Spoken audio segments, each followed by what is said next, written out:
रात की चर्चा के संबंध में कुछ प्रश्न पूछे गए। एक मित्र ने पूछा है, होश से मरा तो जा सकता है, लेकिन होश से जन्मा कैसे जा सकता है? असल में मृत्यु और जन्म दो घटनाएं नहीं है, एक ही घटना के दो छोर हैं।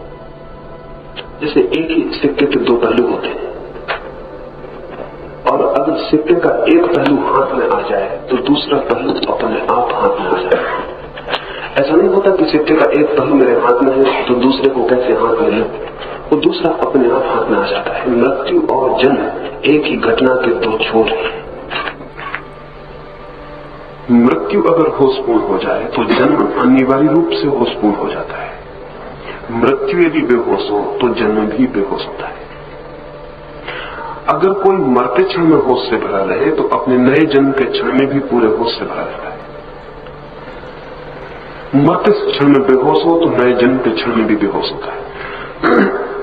हम सब बेहोशी मरते हैं और बेहोशी जन्मते हैं, इसलिए हमें पिछले जन्मों का कोई स्मरण नहीं रह जाता। लेकिन पिछले जन्मों की पूरी स्मृति हमारे मन के किसी कोने में सदा उपस्थित रहती है, और यदि हम चाहें तो उस स्मृति को जगाया जा सकता है। दूसरी बात, जन्म के संबंध में सीधा कुछ भी नहीं किया जा सकता। जो कुछ भी किया जा सकता है वो मृत्यु के संबंध में ही किया जा सकता है, क्योंकि मर जाने के बाद कुछ भी करना संभव नहीं है। मरने के पहले ही कुछ भी किया जा सकता है। एक व्यक्ति बेहोश मर गया तो ये बेहोश व्यक्ति अब जन्मने के पहले तो कुछ भी नहीं कर सकता है, कोई उपाय नहीं, ये बेहोश ही रहेगा। इसलिए जन्म तो अगर आप बेहोश मरे हैं तो बेहोशी में ही लेना पड़ेगा। जो कुछ भी किया जा सकता है वो मृत्यु के संबंध में किया जा सकता है, क्योंकि मृत्यु के पहले हमें बहुत मौका है, एक पूरे जीवन का अवसर है, और इस जीवन के पूरे अवसर में जागने का प्रयास हो सकता है। फिर अगर कोई मृत्यु की प्रतीक्षा करता रहे कि मरते वक्त जाग जाएंगे तो वो बड़ी भूल में है। मरते वक्त नहीं जाग सकते। जागने की साधना तो मरने के बहुत पहले शुरू कर देनी पड़ेगी, उसकी तो तैयारी करनी पड़ेगी, क्योंकि अगर तैयारी नहीं है तो बेहोशी आ ही जाएगी। बेहोशी हितकर है अगर तैयारी ना हो तो। काशी नरेश का एक ऑपरेशन हुआ पेट का 1915 के करीब। वो पहला ऑपरेशन था पूरी पृथ्वी पर जो बिना बेहोशी की दवा के किया गया। पहले तो डॉक्टरों ने इंकार कर दिया, 3 अंग्रेज डॉक्टर थे, उन्होंने इंकार कर दिया कि ये संभव नहीं है, क्योंकि किसी आदमी के पेट का ऑपरेशन हो और 2 घंटे 1.5 घंटे तक उसका पेट खुला रहे, बड़ा ऑपरेशन हो, और उसे बेहोश न किया जाए तो पूरा खतरा यह है कि इतनी पीड़ा हो कि वो आदमी चिल्लाने लगे, उछलने लगे, कूदने लगे, गिर पड़े, कुछ भी हो सकता है। तो उन्होंने राजी नहीं थे वो। लेकिन काशी नरेश का कहना यह था कि मैं जितनी देर ध्यान में रहूं उतनी देर कोई चिंता नहीं, और मैं 1.5 घंटे 2 घंटे ध्यान में रह सकूंगा। काशी नरेश दवा लेने को राजी नहीं थे बेहोशी की। वो कहते थे मैं होश में ही ऑपरेशन कराना चाहता हूं, और डॉक्टर होश में करने को राजी नहीं थे, क्योंकि होश में उतनी पीड़ा से गुजरना खतरनाक हो सकता है। लेकिन और कोई रास्ता न देखकर फिर उन्होंने पहले तो प्रयोगात्मक नरेश को ध्यान में जाने को कहा, और कुछ हाथ पर छुरी चलाई ताकि वो पता लगा सके कि जरा कंपन भी तो हाथ में नहीं होता है। लेकिन कंपन भी नहीं हुआ, और 2 घंटे के बाद ही नरेश कह सका कि हाँ मेरे हाथ में दर्द हो रहा है। 2 घंटे तक तो कुछ पता नहीं चला। तब फिर ऑपरेशन किया गया। वो पहला ऑपरेशन था पृथ्वी पर, जिसमें पेट पर 1.5 घंटे तक डॉक्टर काम करते रहे पेट खोलकर, और किसी तरह की बेहोशी की दवा नहीं दी गई थी। नरेश पूरे होश में था, लेकिन इतने होश में होने के लिए गहरे ध्यान की जरूरत है। इतने ध्यान की जरूरत है जहां की ये पूरा पता हो कि शरीर अलग है और मैं अलग हूं। इसमें रत्ती भर भी संदेह न हो। इसमें रत्ती भर भी संदेह रहा कि मैं शरीर हूं, ऐसा जरा भी ख्याल रहा तो खतरा हो सकता है। तो मृत्यु तो बहुत बड़ा ऑपरेशन है, बहुत बड़ा सर्जिकल ऑपरेशन है। इतना बड़ा ऑपरेशन किसी डॉक्टर ने कभी नहीं किया है जितना बड़ा मृत्यु है, क्योंकि मृत्यु में प्राणों को एक शरीर से पूरा का पूरा निकालकर दूसरे शरीर में प्रवेश करवाने का उपाय है। इतना बड़ा कोई ऑपरेशन नहीं हुआ है, न हो सकता है अभी। एक आध अंग हम काटते हैं, एक आध हिस्से को हम बदलते हैं। यहां तो पूरे प्राण की शक्ति को, पूरी ऊर्जा को एक शरीर से हटा के दूसरे शरीर में प्रवेश कराना। तो प्रकृति ने पहले से इंतजाम कर रखा है कि आप बेहोश हो जाएं। ये हितकर है, क्योंकि उतनी पीड़ा को शायद झेला ही ना जा सके। और ये भी हो सकता है कि चूंकि उतनी पीड़ा नहीं झेली जा सकती, इसलिए ही हम बेहोश हो जाते हैं। लेकिन हितकर तो है, एक गहरे अर्थों में अहितकर भी है, क्योंकि फिर हमें स्मरण नहीं रह जाता कि पीछे क्या हुआ। और करीब करीब हर जन्म में हम वही नासमझी दोहराए चले जाते हैं जो हमने पिछले जन्म में दोहराई होगी। यदि याद आ जाए कि पिछले जन्म में हमने क्या किया, तो शायद हम उन्हीं गड्ढों में दोबारा नहीं उतरेंगे जिनमें हम पिछले जन्म में उतरे। और अगर याद आ जाए कि हमने पिछले सारे जन्मों में क्या किया, तो हम यही आदमी नहीं हो सकेंगे जो हम हैं।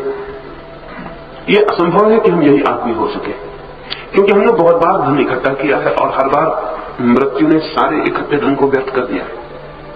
तो शायद आज धन इकट्ठे करने की उतनी पागल दौड़ हमारे भीतर न रह जाए।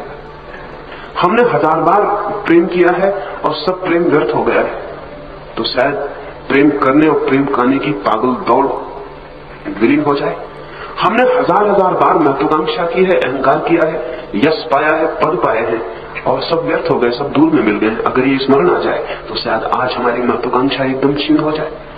हम वही आदमी नहीं हो सकते जो हम हैं।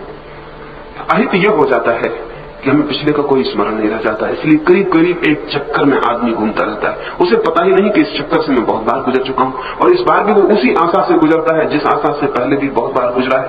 और फिर मौत आके सब आशाएं व्यक्त कर देती है, फिर चक्कर शुरू हो जाएगा। कोल्हू के बैल की तरह आदमी घूमता रहता है। अहित ये है। ये अहित से बचा जा सकता है, लेकिन उसके लिए काफी जागरूक प्रयोग चाहिए। और एकदम से मृत्यु की प्रतीक्षा नहीं की जा सकती है, क्योंकि उतने बड़े आघात में, उतने बड़े ऑपरेशन में एकदम से नहीं जागा जा सकता। हमें धीरे धीरे प्रयोग करने पड़ेंगे, धीरे धीरे छोटे दुखों पर प्रयोग करने पड़ेंगे कि हम छोटे दुखों में जाग सकें। सिर में दर्द है, तभी जागरण मिट जाता है और ऐसा लगता है कि मुझे दर्द हो रहा है। ऐसा नहीं लगता कि सिर को दर्द हो रहा है। तो सिर के छोटे दर्द में प्रयोग करके सीखना पड़ेगा कि दर्द हो रहा है, सिर को मैं जान रहा हूं। स्वामी राम अमेरिका गए तो वहां के लोग उनकी बात समझने में बड़ी कठिनाई में पड़े। शुरू में अमेरिका का प्रेसिडेंट उनसे मिलने आया था, तो वो भी बड़ी मुश्किल में पड़ा। उसने कहा, आप कैसी भाषा बोलते? क्योंकि राम थर्ड पर्सन में बोलते थे। वो ऐसा नहीं कहते थे कि मुझे भूख लगी है, वो कहते थे कि राम को बड़ी भूख लगी है। वो ऐसा नहीं कहते थे कि मेरे सिर में दर्द हो रहा है, वो कहते थे कि राम के सिर में बड़ा दर्द हो रहा है। तो पहले तो लोग बड़ी मुश्किल में पड़े कि वो कह क्या रहे हैं। वो कहते कि रात राम को बड़ी सर्दी लगती रही। तो कोई उनसे पूछता कि किसकी आप बात कर रहे हैं, किसके संबंध में कह रहे हैं, तो वो कहते राम के संबंध में। वो कहते कौन राम? तो वो कहते ये राम, इसको रात बड़ी सर्दी लगती रही। हम बड़े हंसते रहे कि देखो राम कैसी सर्दी झेल रहे हो। और वो कहते कि रास्ते पर राम जा रहे थे, कुछ लोग गालियां देने लगे तो हम खूब हंसने लगे कि देखो राम कैसी गालियां पड़ी। मान खोजने निकलोगे तो अपमान होगा ही। लोग कहते लेकिन आप बात किसकी कर रहे हैं, किसके संबंध में कह रहे हैं, कौन राम? तो कहते ये राम। छोटे छोटे जीवन के दुखों से प्रयोग शुरू करना पड़ेगा। जीवन में रोज छोटे दुख आते हैं, रोज प्रतिपल वे खड़े हैं। और दुखी क्यों? सुख से भी प्रयोग करना पड़ेगा, क्योंकि दुख में जागना उतना कठिन नहीं है जितना सुख में जागना कठिन है। ये अनुभव करना बहुत कठिन नहीं है कि सिर अलग है और उसमें दर्द हो रहा है, लेकिन ये अनुभव करना और भी कठिन है कि शरीर अलग है और स्वास्थ्य का जो रस आ रहा है वो भी अलग है, वो भी मैं नहीं। सुख में दूर होना और भी कठिन है, क्योंकि सुख में हम पास होना चाहते हैं और पास होना चाहते हैं। दुख में तो हम दूर होना ही चाहते हैं, यानी दुख में तो पक्का ये पता चल जाए कि दुख दूर है, तो ये हमारी इच्छा भी है कि दुख दूर हो, तो हमको पता चल जाए तो दुख से हमारा छुटकारा हो जाए। तो दुख में भी जागने के प्रयोग करने पड़ेंगे, सुख में भी जागने के प्रयोग करने पड़ेंगे। और इस प्रयोगों में जो उतरता है वो कई बार स्वेच्छा से दुख वर्ण करके भी प्रयोग कर सकता है। सारी तपश्चर्या का मूल रहस्य इतना ही है, वो स्वेच्छा से दुख को वर्ण करके किया गया प्रयोग है। जैसे एक आदमी उपवास कर रहा है, भूखा पड़ा है, वो ये जानने की कोशिश कर रहा है भूख के उस प्रयोग में। आमतौर से जो लोग उपवास करते हैं उनको ख्याल भी नहीं है कि क्या कर रहे हैं, वो सिर्फ भूखे और कल खाना खाना है उसकी प्रतीक्षा कर रहे हैं। लेकिन उपवास का जो मौलिक प्रयोग है वो ये है कि भूख है और भूख मुझसे दूर है, इसका अनुभव करना है, मैं भूखा नहीं हूं।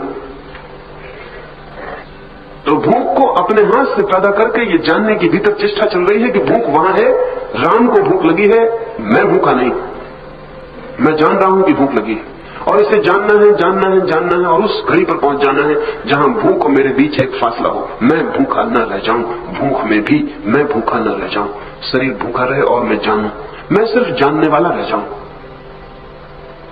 तब तो उपवास का बड़ा गहरा अर्थ हो जाता है। उसका अर्थ सिर्फ भूखा रहना नहीं। और आमतौर से जो आदमी उपवास करते हैं वो 24 घंटे ही दोहराते रहते हैं कि मैं भूखा हूं, आज खाना नहीं खाया है, और कल खाना खाने की योजना में चित्त रमा रहता है, और कल क्या खाना है उसकी भी योजना बनती रहती है। तब उपवास व्यर्थ हो गया, तब वो सिर्फ अनशन रहा। अनशन और उपवास का यही फर्क है। अनशन का मतलब है न खाना, उपवास का मतलब है और निकट निवास करना। किसके?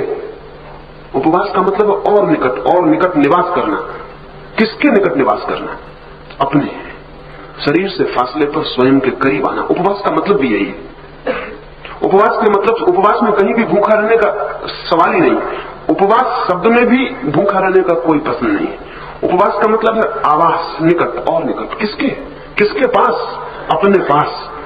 अपने पास रहना और शरीर से दूर। तो फिर यह भी हो सकता है कि एक आदमी भोजन किए हुए भी उपवासा हो, क्योंकि अगर भोजन करते हुए भी वो जानता हो कि भोजन दूर हो रहा है और मैं कहीं और हूं, तो उपवास है। और यह भी हो सकता है एक आदमी भोजन न किया हुआ भी उपवासा न हो, क्योंकि वो जानता हो कि मैं भूखा हूं, मैं भूखा मरा जा रहा हूं। उपवास तो एक मनोवैज्ञानिक बोध है भूख से भिन्नता का।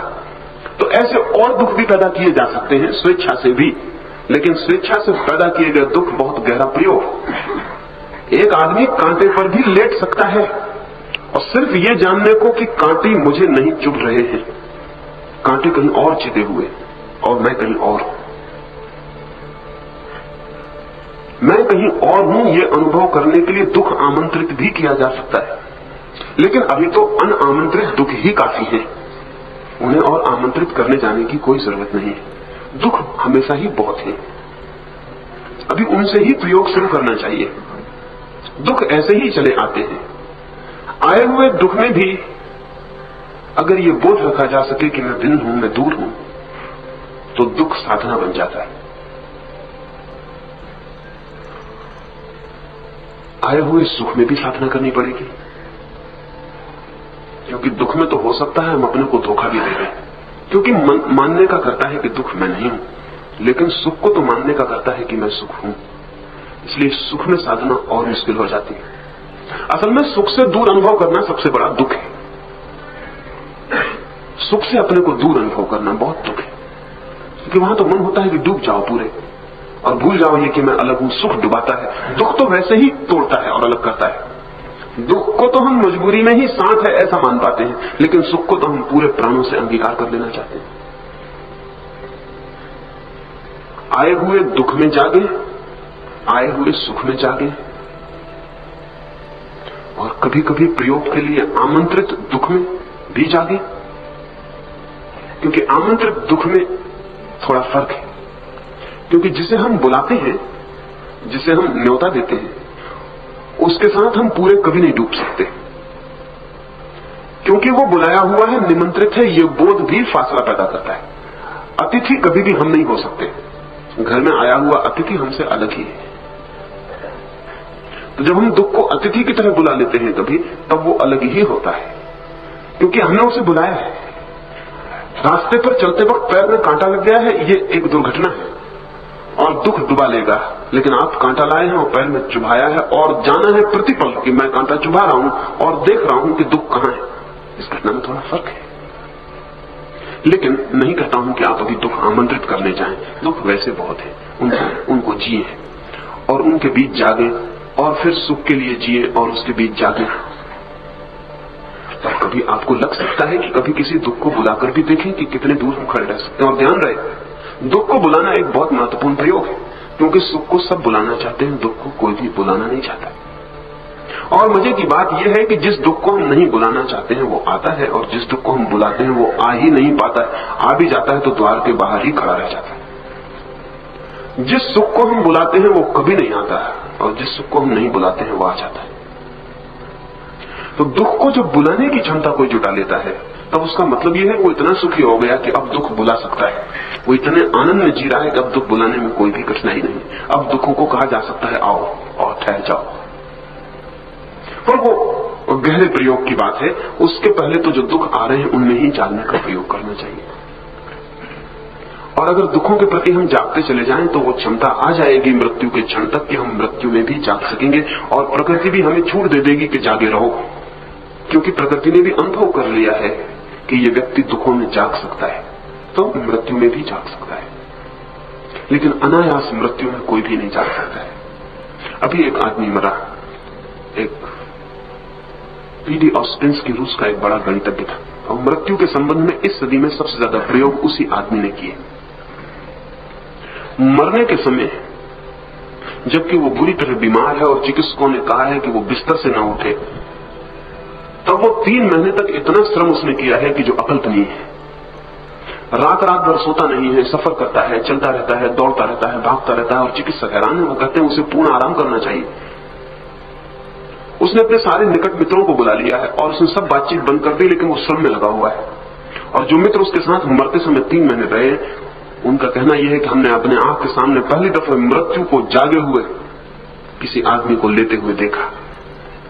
और जब उससे उन्होंने कहा कि चिकित्सक कहते हैं आराम करो, तुम आराम क्यों नहीं कर रहे हो, तो उसने कहा कि मैं सारे दुख देख लेना चाहता हूं, कहीं ऐसा ना हो जाए कि मरते वक्त दुख इतना बड़ा हो कि मैं सो जाऊं, बेहोश हो जाऊं।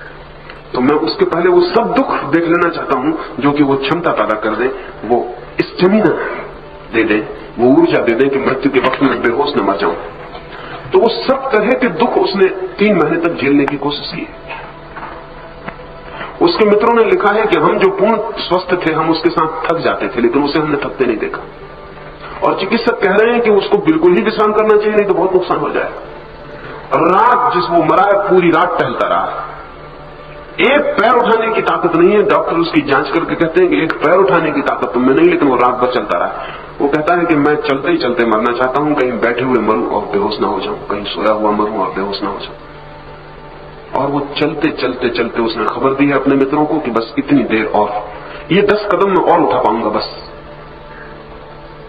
डूबा जा रहा है सब, लेकिन आखिरी कदम भी मैं उठाऊंगा, क्योंकि मैं आखिरी क्षण तक कुछ करते ही रहना चाहता हूं ताकि मैं पूरा जागा रहूं, ऐसा ना हो कि मैं विश्राम में सो जाऊं।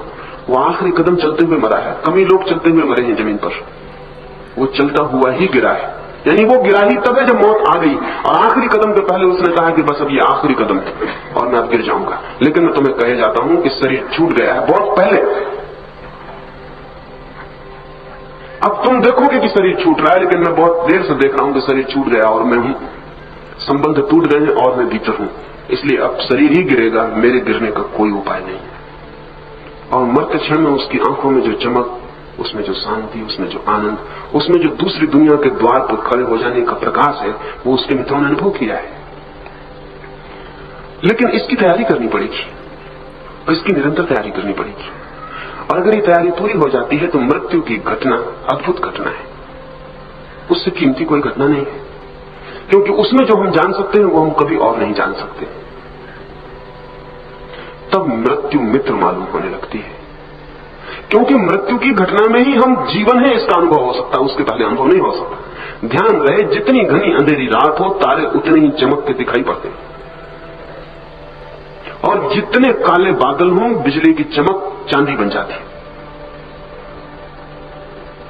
जब मृत्यु पूरी तरह चारों तरफ खड़ी हो जाती है तो वो जो जीवन का बिंदु है वो पूरी चमक में प्रकट होता है, उसके पहले कभी प्रकट नहीं होता। मृत्यु अंधेरा बन जाती है चारों तरफ, और बीच में वो जो जीवन का बिंदु है जिसे हम आत्मा कहें, वो पूरी प्रकाश में चमक उठता है। चारों तरफ घिरा अंधेरा उसे चमकाने का काम करता है, लेकिन हम उस वक्त बेहोश हो जाते हैं। आत्मा को जानने का जो क्षण हो सकता था मृत्यु, उस वक्त हम बेहोश हो जाते हैं। इसकी तैयारी करनी पड़ेगी। ध्यान इसकी तैयारी है। ध्यान धीरे धीरे कैसे मरा जाता है स्वेच्छा से, उसका प्रयोग है। कैसे हम भीतर सरकते हैं और कैसे शरीर को छोड़ते चले जाते हैं, उसका प्रयोग है। और ध्यान की तैयारी चलती रहे तो मृत्यु के क्षण में पूर्ण ध्यान उपलब्ध हो जाएगा। और ये जो मृत्यु होगी जागे हुए, ऐसे व्यक्ति की आत्मा फिर जागी हुई ही जन्म लेती, और तब उसका पहला दिन जन्म के बाद का अज्ञान का नहीं होता, तब ज्ञान का ही होता है। तब प्रतिपल गर्भ में भी वो पूरे होश से भरा हुआ है। और एक बार जो जाग के मरा है उसका फिर एक ही जन्म हो सकता है, उसके फिर ज्यादा जन्म नहीं हो सकता। जाग के मरे हुए व्यक्ति का एक ही जन्म और होता है, फिर दोबारा कोई जन्म नहीं हो सकता। क्योंकि जिसे इतना अनुभव हो गया कि मृत्यु क्या है, जन्म क्या है और जीवन क्या है, उसके लिए परम मुक्ति उपलब्ध हो जाती है। ये जो एक जन्म है जागे हुए व्यक्ति का, ऐसे ही व्यक्तियों को हम अवतार, तीर्थंकर, बुद्ध, जीसस और कृष्ण कहते रहे। ऐसे ही लोगों को, ऐसे लोगों को हम आदमी से अलग गिनते रहे, उसका कोई और कारण नहीं है। उसका कोई इतना ही कारण है कि वो निश्चित हमसे बहुत अलग है। फर्क इतना ही है कि हम सोए हुए हैं, वो जागे हुए हैं, और ये उनकी अंतिम यात्रा है इस पृथ्वी पर। और इसलिए कुछ उनमें है जो हमें नहीं है, और कुछ उनमें है जो हम तक पहुंचाने की वो अथक चेष्टा करते रहेंगे। फर्क उनमें और हमें इतना ही है कि उनका ये मृत्यु और ये जन्म पिछला जागृत हुआ है, इसलिए पूरा जीवन जागा हुआ है। तिब्बत में बारदो करके एक छोटा सा ध्यान का प्रयोग है, कीमती प्रयोग है। वो मरते क्षण ही करवाया जाता है।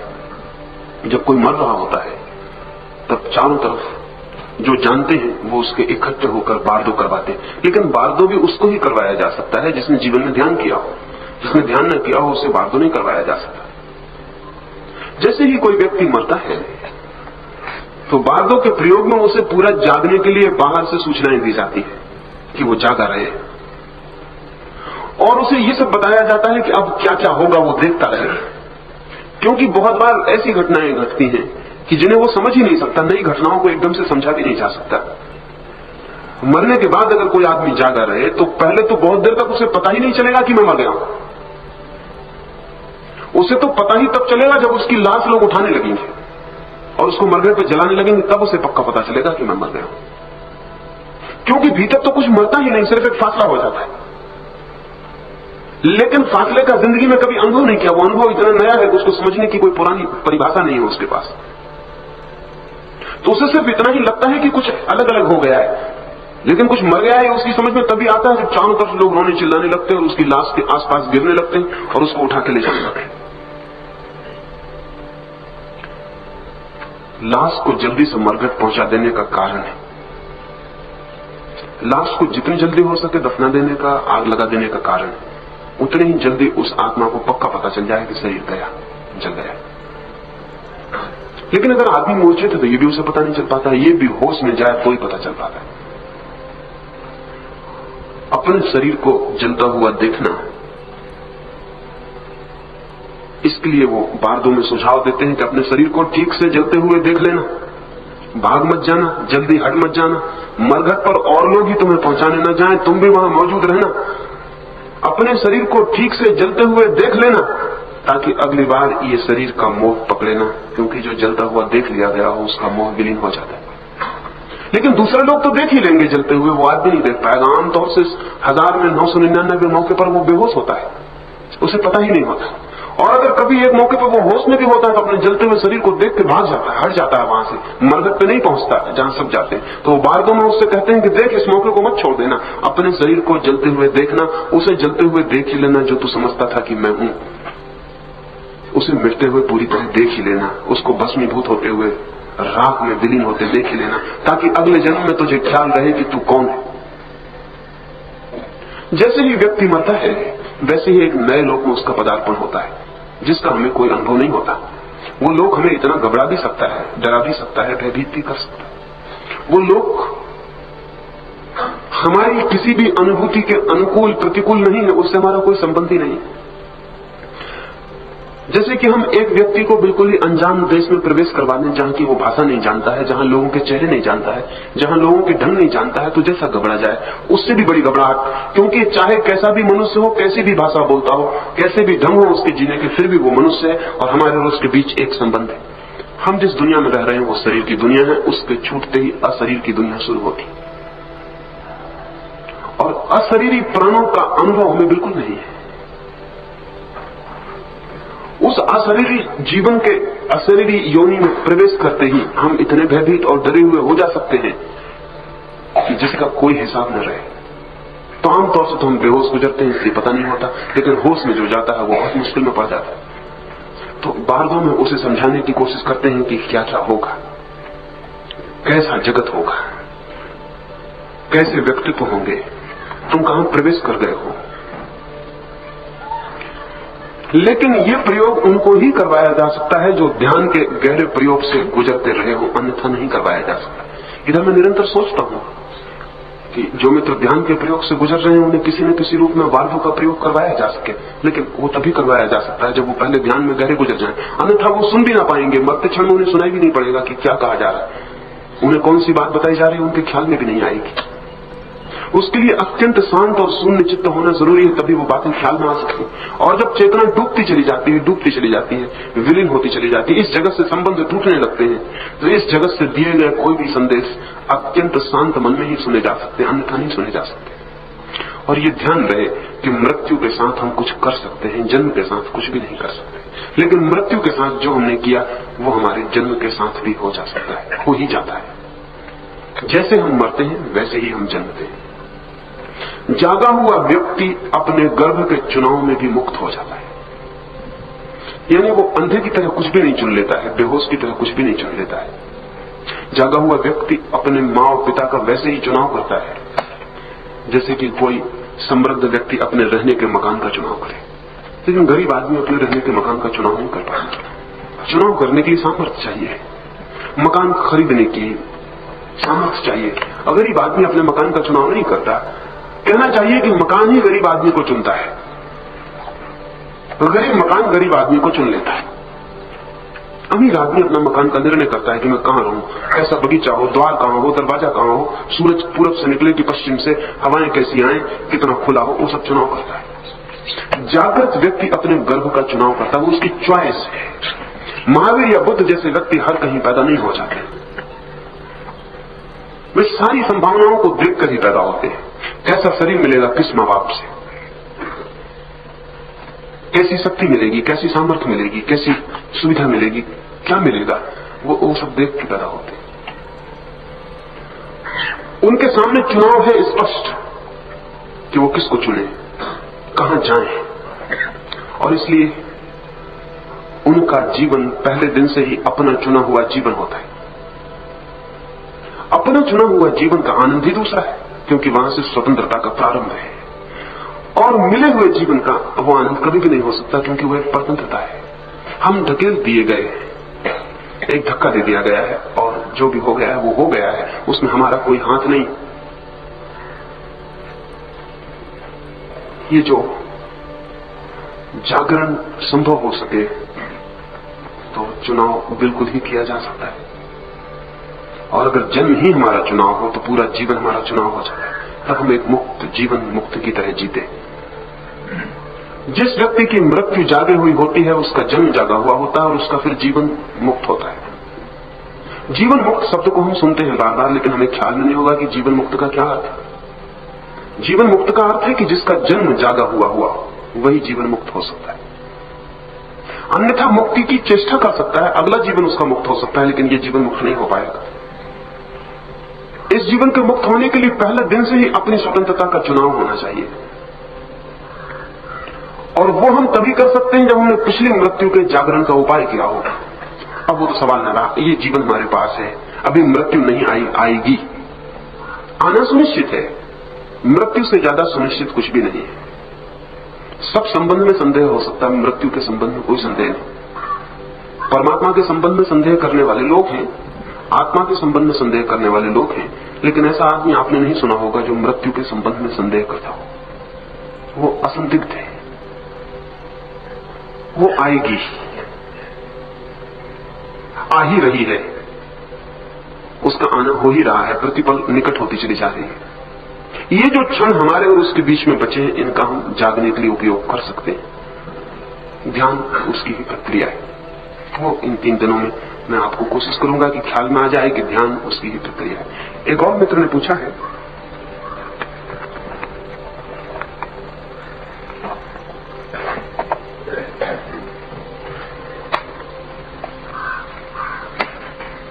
एक मित्र ने पूछा है कि ध्यान की विधि और जाति स्मरण में क्या संबंध है। जाति स्मरण का अर्थ है पिछले जन्मों के स्मरण की विधि, पहले जो हमारा होना हुआ है उसके स्मरण की विधि।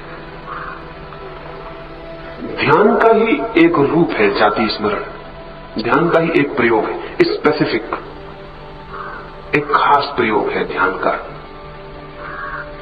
जैसे नदी है और कोई पूछे कि नहर क्या है, तो हम कहेंगे नदी का ही एक विशेष प्रयोग है, सुनियोजित नदी का ही, पर नियंत्रित व्यवस्थित नदी है, अव्यवस्थित अनियंत्रित। नदी भी पहुंचेगी कहीं, लेकिन पहुंचने की कोई मंजिल का पक्का नहीं, लेकिन नहर सुनिश्चित है कहां पहुंचानी। तो ध्यान तो बड़ी नदी है, पहुंचेगी सागर तक, पहुंच ही जाएगी, परमात्मा तक पहुंचा ही देगा ध्यान। लेकिन ध्यान के और अवान्तर प्रयोग भी हैं। ध्यान की छोटी छोटी शाखाओं को नियोजित करके नहर की तरह भी बहाया जा सकता है, जाति स्मरण उनमें एक है। ध्यान की शक्ति को हम अपने पिछले जन्मों की तरफ भी प्रवाहित कर सकते हैं। ध्यान का तो मतलब है सिर्फ अटेंशन, ध्यान का मतलब है ध्यान, किस चीज पर ध्यान देना है, उसके बहुत प्रयोग हो सकते हैं। उसका एक प्रयोग जाति स्मरण है कि मेरे पिछले जन्मों की स्मृति कहीं पड़ी है। स्मृतियां मिटती नहीं, ध्यान रहे, कोई स्मृति कभी नहीं मिटती, सिर्फ स्मृति दबती या उभरती। दबी हुई स्मृति मिटी हुई मालूम पड़ती है। अगर मैं आपसे पूछूं कि 1950 में 1 जनवरी को आपने क्या किया, तो ऐसा तो नहीं है कि आपने कुछ भी न किया होगा, लेकिन बता आप कुछ भी न पाएंगे कि 1 जनवरी 1950 क्या किया।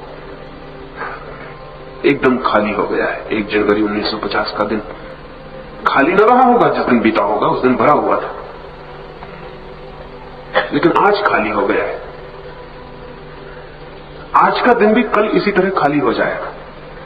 10 साल बाद आज के दिन का भी कोई पता नहीं चलेगा। लेकिन इसका यह मतलब नहीं है कि 1 जनवरी 1950 नहीं था, न इसका यह मतलब है कि 1 जनवरी 1950 को आप नहीं थे, न इसका यह मतलब है कि चूंकि आप स्मरण नहीं कर पाते हैं इसलिए उस दिन को हम कैसे माने।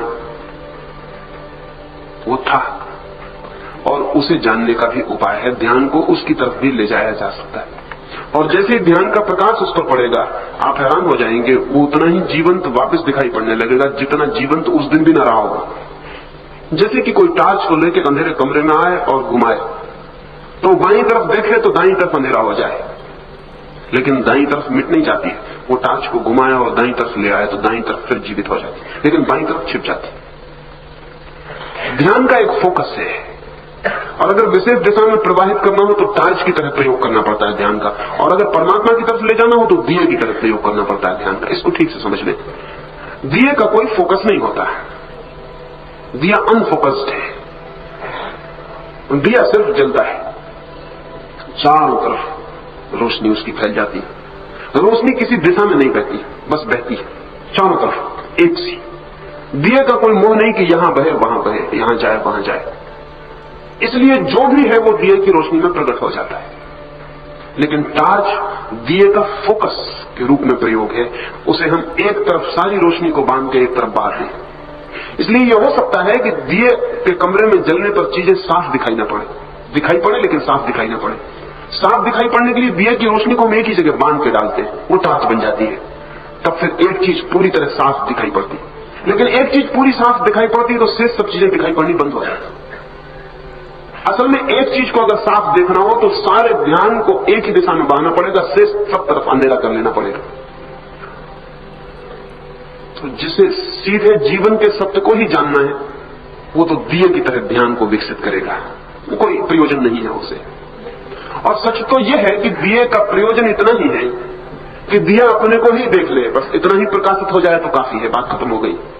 लेकिन अगर कोई विशेष प्रयोग करने हो जैसे पिछले जन्मों के स्मरण का, तो फिर ध्यान को एक दिशा में प्रवाहित करना होगा।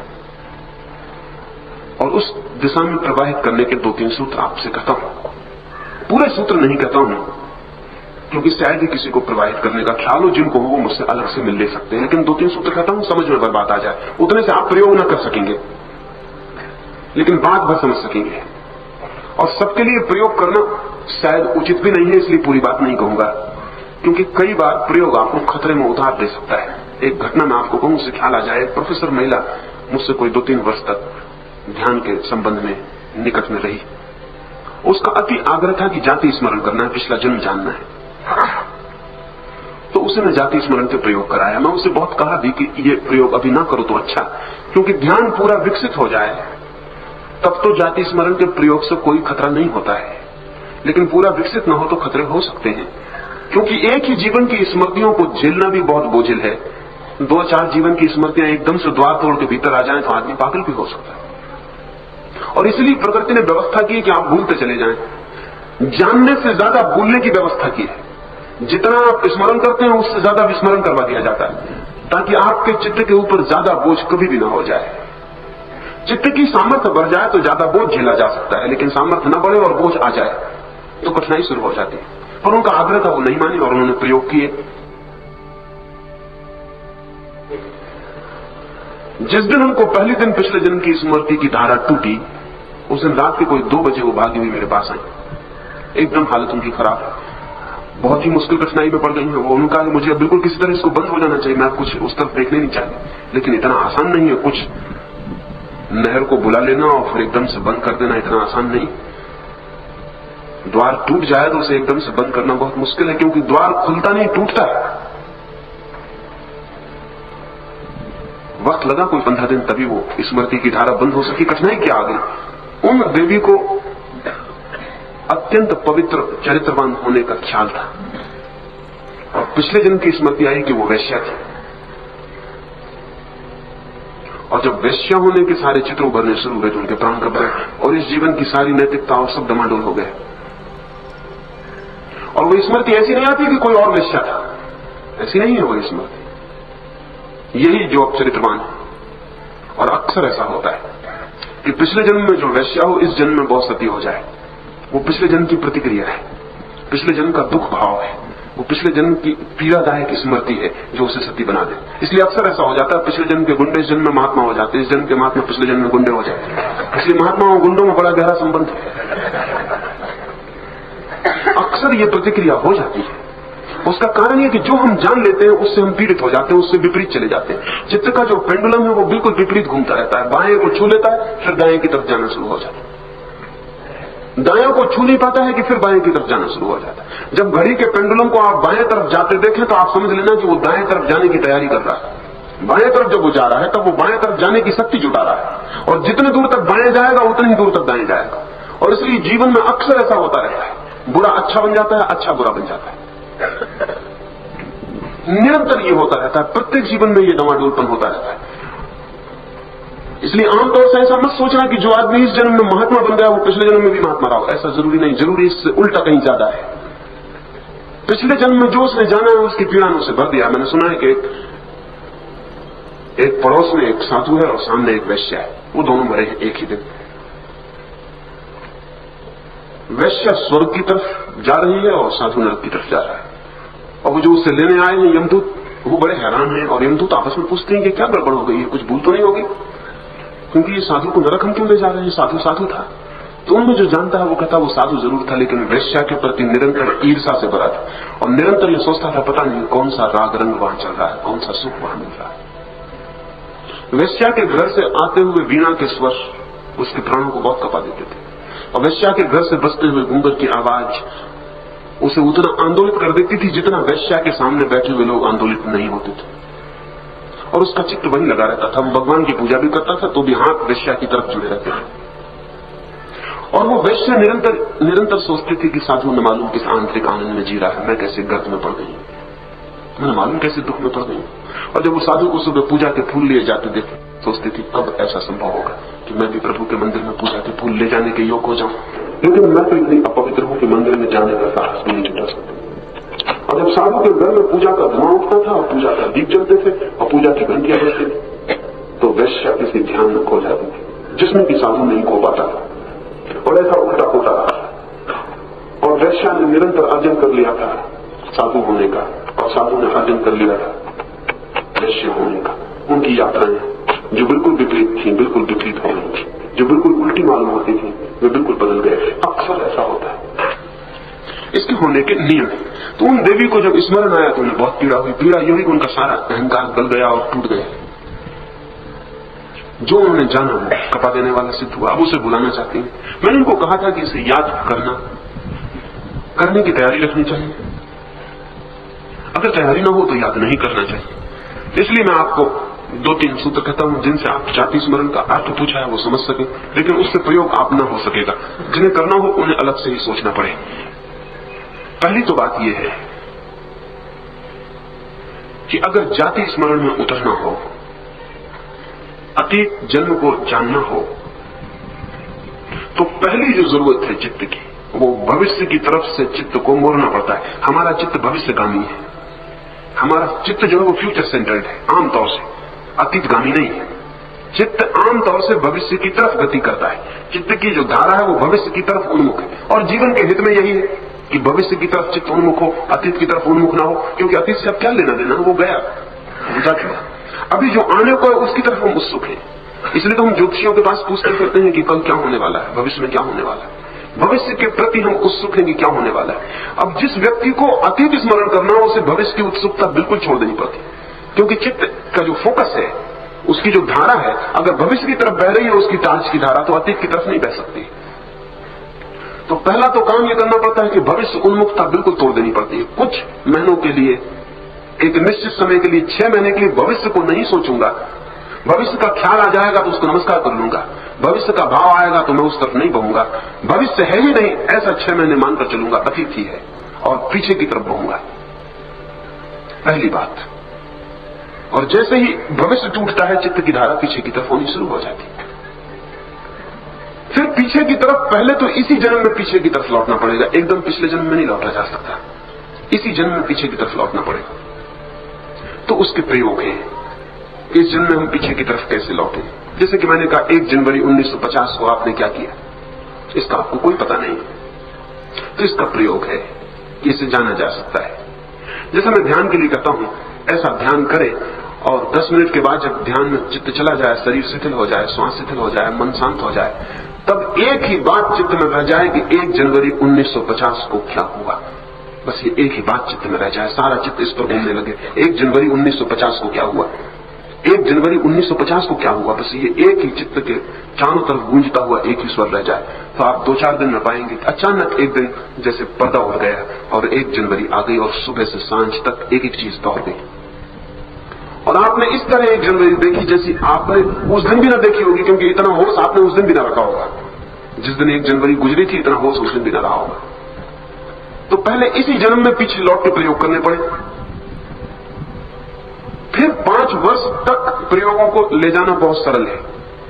5 वर्ष की उम्र तक पीछे लौटना बहुत सरल है, बहुत कठिन नहीं। लेकिन 5 वर्ष के बाद बड़ी बाधा पड़ती है। इसलिए आमतौर से हमारी स्मृति 5 वर्ष की उम्र के पहले की नहीं होती। पीछे से पीछे की स्मृति करीब 5 वर्ष के करीब की होती है। हाँ, कुछ लोगों को 3 वर्ष तक हो सकती है, लेकिन 3 वर्ष से पहले तो बहुत ही मुश्किल बात हो जाती है। तो वहां एकदम द्वार अटक जाता है, जैसे सब बंद हो गया वहां तक। लेकिन जो व्यक्ति इसमें समर्थ हो जाएगा, 5 वर्ष की उम्र तक की किसी भी दिन की स्मृति को पूरा जगाने लगेगा, और वो पूरी जगने लगती।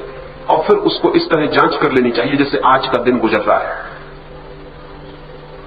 तो आज के दिन की कुछ बातें नोट करके ताले में बंद कर दें। 2 साल बाद आज के दिन को याद करें, वो सब खो जाएगा आज का दिन।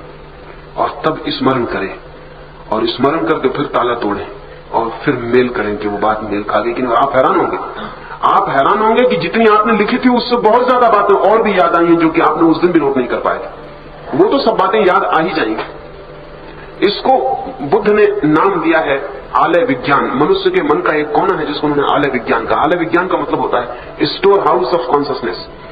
जैसे घर में एक कबाड़ खाना होता है जहां हम सब बेकार हो गई चीजों को डालते चले जाते हैं, ऐसा चित्त की स्मृतियों को संग्रह करने वाला एक स्टोर हाउस है जहां सब चीजें संग्रहित होती चली जाती, जन्मों जन्मों की।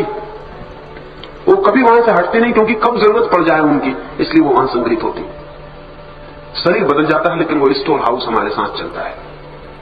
वो कब जरूरत पड़ जाएगी उसके लिए कुछ कहा नहीं जा सकता। और जिंदगी में जो जो हमने किया है, जो जो हमने जिया है, जो जो भोगा है, जो जो जाना है, जो जो जिया है, वो सब वहां संग्रहित है। तो फिर जिस व्यक्ति को ये 5 वर्ष तक स्मरण आने लगे, वो 5 वर्ष के पीछे उतर सकता है। कठिनाई नहीं है बहुत, प्रयोग यही रहेगा 5 वर्ष के पीछे उतरने का।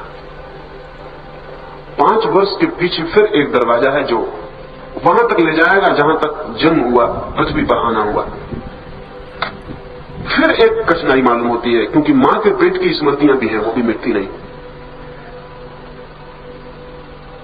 उसमें भी प्रवेश किया जा सकता है। और तब उस क्षण तक पहुंचा जा सकता है जिस क्षण कंसेप्शन होता है, जिस क्षण मां और पिता के अणु मिलते हैं और आत्मा प्रवेश करती। और वहां तक पहुंच जाने के बाद ही फिर पिछले जन्म में उतरा जा सकता है, सीधा नहीं उतरा जा सकता।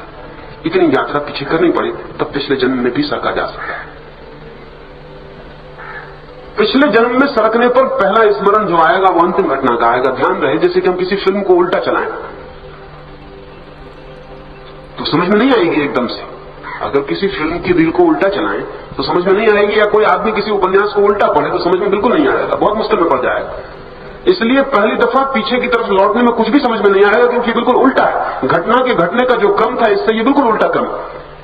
अगर आप पीछे लौटेंगे तो जन्म पहले आएगा, ये जन्म इस जन्म का, और मृत्यु बाद में आएगी पिछले जन्म की। मृत्यु पहले आएगी, बुढ़ापा पहले आएगा, फिर जवानी आएगी, फिर बचपन आएगा, फिर जन्म आएगा। तो उल्टा क्रम होगा, और उल्टे क्रम में पहचानना बहुत मुश्किल होगा। इसलिए पहली दफा स्मरण आ जाने पर बड़ी बेचैनी और तकलीफ शुरू होती है, क्योंकि पहचानना मुश्किल होता है कि क्या हो रहा है। जैसे कि किसी आदमी तय कर ले कि मैं उपन्यास को उल्टा पढ़ूंगा या फिल्म को उल्टा देखूंगा तो बहुत कठिनाई में पड़ जाएगा। 10-25 दफे देख के शायद वो ठीक जमा पाए कि ये इस तरह घटना घटी होगी। इसलिए पिछले जन्म की स्मृति का जो सबसे बड़ा कठिन श्रम है वो है उल्टे में देखना पड़ेगा उसको, जो सीधे में घटा। वो सीधा उल्टा क्या है? हमारे आने जाने का सवाल है, हमारे आने जाने का सवाल है। बीज को हम बोते हैं, आखिर में फूल आता है। अगर उल्टा लौटना पड़े तो पहले फूल आ जाएगा, फिर कली आएगी, फिर पौधा आएगा, फिर पत्ते आएंगे, फिर सुकुड़ते छोटा अंकुर रह जाएगा, फिर बीज आएगा। और इस उल्टे क्रम का हमें कोई बोध नहीं होता। इसलिए पिछले जन्म की स्मृति को आ जाने पर भी व्यवस्थित करने में बहुत समय लग जाता है। साफ साफ व्यवस्थित करने में कि कैसी घटना घटी होगी, उसका क्या तारतम्य रहा होगा। अभी बहुत अजीब बात है ना कि मृत्यु पहले आएगी, फिर बुढ़ापा आएगा, फिर बीमारी आएगी, फिर जवानी आएगी, चीजें उल्टी घटेंगी। यानी किसी से अगर हमने शादी की होगी और तलाक दिया होगा तो तलाक पहले आएगा, फिर प्रेम होगा, फिर शादी होगी। तो इस उल्टे क्रम में उसको समझ पाना एकदम मुश्किल हो जाएगा, क्योंकि हमारे चित्त के समझने का क्रम इस तरफ है, इस दिशा में, वन डायमेंशनल है। चित्त का जो समझने का आयाम है वो एक दिशा में है, और उल्टा देखना बहुत ही कठिन मामला है। और कभी हमें उल्टे का कोई अनुभव नहीं होता, सीधे का ही हम जीते। लेकिन प्रयास किया जाए तो उल्टे देखकर भी समझा जा सकता है, लेकिन बहुत अद्भुत होगा अनुभव। और अगर हम उल्टा देख सके तो हम बहुत हैरान होंगे, क्योंकि तलाक अगर पहले घट जाए, फिर प्रेम हो, फिर विवाह हो, तो हमको चीजें पहली दफे दिखाई पड़ेंगी कि तो बहुत हैरानी की बात है। तब हमें दिखाई पड़ेगा कि तलाक घटना तो बिल्कुल अनिवार्य था। जिस तरह का प्रेम हुआ था उसमें तलाक होने ही वाला था, और जिस तरह का विवाह हुआ था उसकी तलाक ही परिणति थी। लेकिन जब हमने विवाह किया था तब हमने सोचा भी ना था कि इसमें तलाक घट सकता है, लेकिन तलाक उसी विवाह का फूल था। और जब हम इस बात को पूरी तरह देख लेंगे तो आज प्रेम करना बहुत और हो जाएगी बात, क्योंकि उसमें तलाक हमें पहले से दिखाई पड़ सकता है। उसमें मित्रता करने के पहले शत्रुता का आगमन दिखाई पड़ सकता है। जो मैं कह रहा हूं कि पिछले जन्म की स्मृति इस जन्म को अस्त व्यस्त कर देगी एकदम से, क्योंकि आप फिर उसी तरह से नहीं जी सकेंगे जैसा आप पिछले जन्म में जिए थे। उस बार ऐसा लगा था, अभी भी ऐसा लग रहा है, अभी भी ऐसा लग रहा है कि धन इकट्ठा करते जा रहे हैं, धन इकट्ठा करते जा रहे हैं, धन इकट्ठा करते जा रहे हैं, तो बड़ी सफलता मिल जाएगी, बड़ा आनंद मिल जाएगा। उसमें उल्टा दिखाई पड़ेगा, उसमें दिखाई पड़ेगा दुख मिला और फिर धन इकट्ठा कर रहे हैं और धन इकट्ठा कर रहे हैं। दुख मिलना पहले दिखाई पड़ जाएगा और धन इकट्ठा करना पीछे दिखाई पड़ेगा, और तभी साफ दिखाई पड़ जाएगा कि वो धन इकट्ठा करना सुख में ले जाने का आधार नहीं था, वो ले गया दुख में। मित्र बनाना शत्रु बनाने में ले गया, जिसे हम प्रेम करना कहते थे वो घृणा में ले गया, जिसे हम मेल कहते थे वो विनय में ले गया। तब चीजें अपने पूरे अर्थ में प्रकट होंगी, और वो अर्थ हमारे इस जीवन को जीने को एकदम बदल देगा, एकदम बदल देगा। क्योंकि तब बड़ी अन्यथा बात हो जाएगी। एक फकीर के संबंध में मैंने सुना है, कोई आदमी उसके पास गया है और उससे उसने कहा है कि बड़ी कृपा होगी, मैं आपका अनुयायी बनना चाहता हूं। तो उस फकीर ने कहा अब अनुयायी न बनाऊंगा। उस आदमी ने पूछा क्यों न बनाएंगे? उसने कहा पिछले जन्म में बनाए थे, लेकिन जिनको अनुयायी बनाया था वही पीछे दुश्मन बन गए, अब मैं देख चुका घटना को, और अब मैं जानता हूं कि अनुयायी बनाना यानी दुश्मन बनाना, मित्र तय करना यानी शत्रुता के बीज बोना। तो उसने कहा अब मैं शत्रु किसी को नहीं बनाना चाहता, इसलिए मित्र भी नहीं बनाता हूं, और अब किसी को दुश्मन नहीं बनाना है, इसलिए मैत्री भी नहीं करता हूं। अब मैंने जान लिया कि अकेला होना ही काफी है।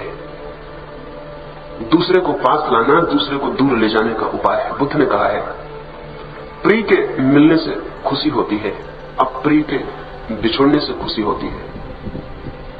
प्रिय के बिछोड़ने से दुख होता है, अप्रिय के मिलने से दुख होता है। ऐसा देखा था, ऐसा समझा था, लेकिन ये बहुत बाद में समझ में आया कि जिसे हम प्रिय कहते हैं वही अप्रिय बन जाता है, और जिसे हम अप्रिय कहते हैं तो वही प्रिय भी बन सकता है। लेकिन अगर पिछले स्मरण आ जाएं तो ये स्थितियां बहुत बदल जाएंगी, बहुत भिन्न हो जाएंगी। ये स्मरण संभव है, आवश्यक नहीं। संभव है, अनिवार्य नहीं। और कभी कभी तो ध्यान करते करते आकस्मिक रूप से भी टूट पड़ता है, कोई प्रयोग बिना किए भी। और अगर ध्यान करते करते आकस्मिक रूप से प्रकट भी हो जाए तो भी उसमें बहुत रस मत लेना, देख लेना और साक्षी भाव ही रखना।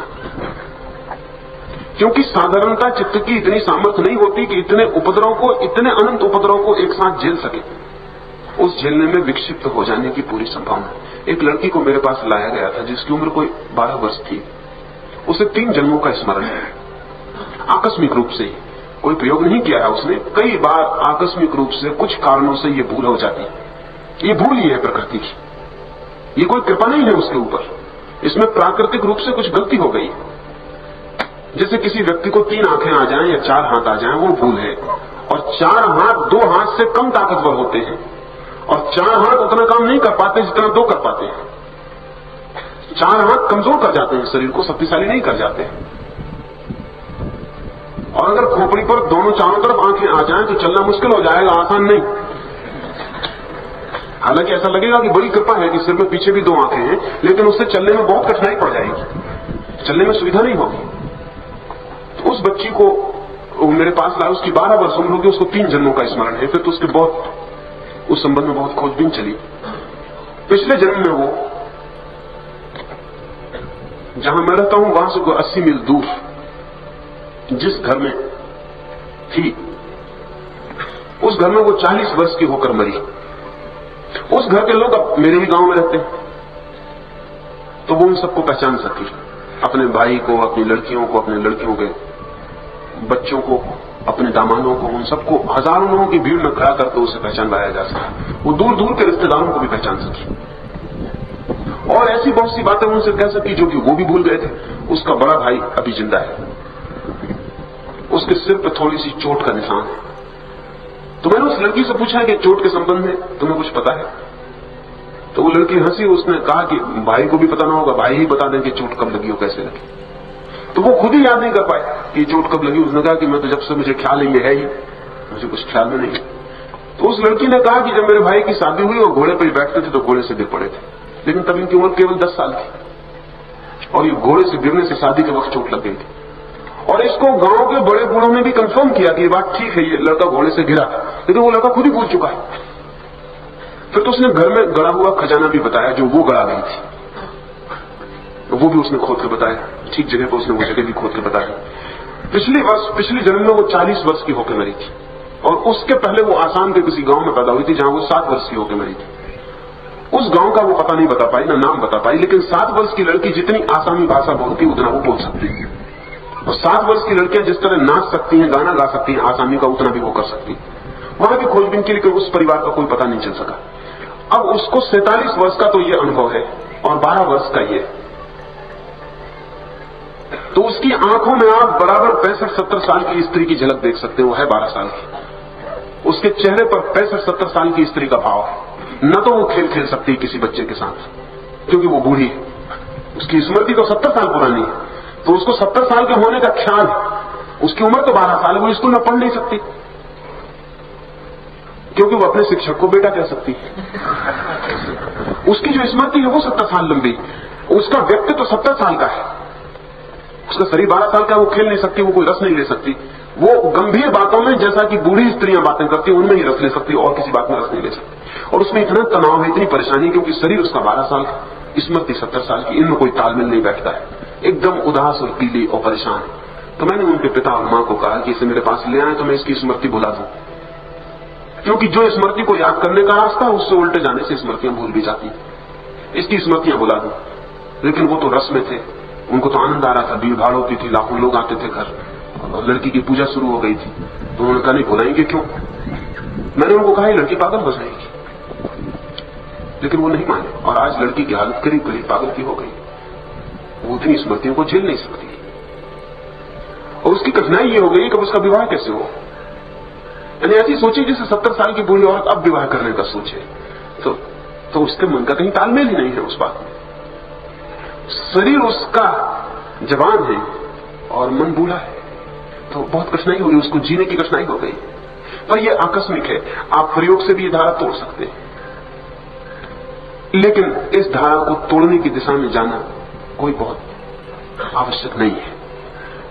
किन्हीं को उसमें रस उत्सुकता हो वो प्रयोग कर सकते हैं, लेकिन उन प्रयोगों के पहले ध्यान के काफी गहरे प्रयोग जरूरी हैं, ताकि मन इतना शांत और शक्तिशाली हो जाए कि कोई भी चीज टूट पड़े तो आप उसको साक्षी भाव से देख सके। और अगर कोई व्यक्ति साक्षी भाव में विकसित हो जाता है, तब पुराने जन्म देखे गए सपनों से ज्यादा नहीं मालूम पड़ते, तब उनसे कोई पीड़ा नहीं होती। तब ऐसे लगता है जैसा ये सपने हमने देखे थे, सपनों से ज्यादा उनका अर्थ नहीं रह जाता फिर। और जब हमें पुराने 2-4 जन्म याद आ जाते हैं और सपनों की तरह मालूम पड़ते हैं, तो ये जन्म भी तत्काल सपनों की तरह मालूम पड़ने लगता है। वो जिन लोगों ने इस जगत को माया कहा है, उसके माया कहने का और कोई बुनियादी कारण नहीं, फिलसफिक कुछ भी बातें हो, उसका बुनियादी कारण जाति स्मरण है। जिन्होंने भी पीछे स्मरण किए, ये सब मामला माया हो गया, एकदम इल्यूजन, सपना हो गया। क्योंकि कहां है वे मित्र जो पिछले जन्म में थे, कहां है वो मकान, कहां है वो पत्नी, कहां है वो बेटे, कहां है वो दुनिया जो पिछले जन्म में थी, कहां गया वो सब जिसको हमने इतना सत्यमान रखा था कि वो है। कहां गई वे चिंताएं जिनके लिए हम रात भर नहीं सोए थे, कहां गए वे दुख, वे पीड़ाएं जिनको हमने पहाड़ समझ रखा था और ढोया था, कहां गए वे सुख जिनके लिए हमने आकांक्षा की थी, कहां गया वो सब जिसके लिए हम दुखी, पीड़ित, परेशान हुए थे। अगर पिछला जन्म याद आए और 70 वर्ष आप जिए हो, तो उन 70 वर्षों में देखा गया एक सपना मालूम पड़ेगा या एक सत्य, एक सपना मालूम पड़ेगा जो आया और गया, और तब ये जीवन जो हम अभी जी रहे हैं।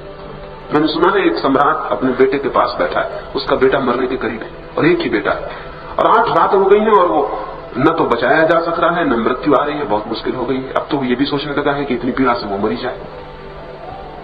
मन करता है कि बच जाए, और एक मन ये भी करता है कि वो तो इतना दुख है कि मरी जाए तो भी ठीक है। 8 रात से सम्राट सोया नहीं, कोई 4 बजे होंगे रात के, उसकी झपकी लग गई है।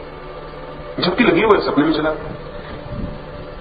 और सपने अक्सर हम वही देखते हैं जो जिंदगी में कमियां रह जाती। एक ही बेटा था, एक ही बेटा भी मरने के करीब पहुंच रहा है, तो उसने सपना देखा है कि उसके 12 बेटे,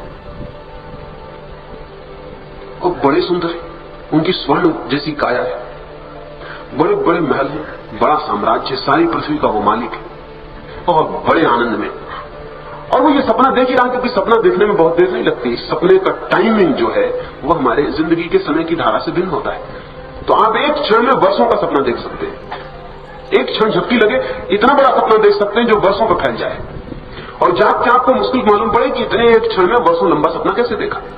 असल में समय की गति सपने में बहुत तीव्र है, यानी एक क्षण में वर्षों पार किए जा सकते हैं। और इसमें मैं थोड़ी बात करूंगा पीछे। वो एक क्षण में उसने ये सपना देख लिया है, 12 लड़के हैं, उनकी सुंदर स्त्रियां हैं, बड़े सुंदर भवन है, बड़ा राज्य है, और तभी ये जो बाहर का लड़का ये मर गया। पत्नी चीख मार के चिल्लाई है तो सम्राट की नींद टूट गई। नींद टूटी तो एकदम चौंका हुआ रह गया। पत्नी ने उसके क्षण देखा, समझा के शायद वो घबरा गया है। उसने उससे पूछा इतने घबरा गए हैं, आंसू भी नहीं है, कुछ बोलते भी नहीं है, हिलाया। उसने कहा नहीं मैं घबरा इस वजह से नहीं गया हूं, मैं बड़ी मुश्किल में पड़ गया। मैं ये सोचता हूं मैं किसके लिए रोऊं, अभी 12 लड़के थे वो खो गए उनके लिए, एक लड़का ये खो गया इसके लिए। मैं इस चिंता में पड़ गया हूं कि कौन मरा। अभी 12 थे, बड़ा राज्य था, वो सब एकदम खो गया। तूने चीख क्या मारी, सब मिल गए। इधर देखता हूं ये खो गए।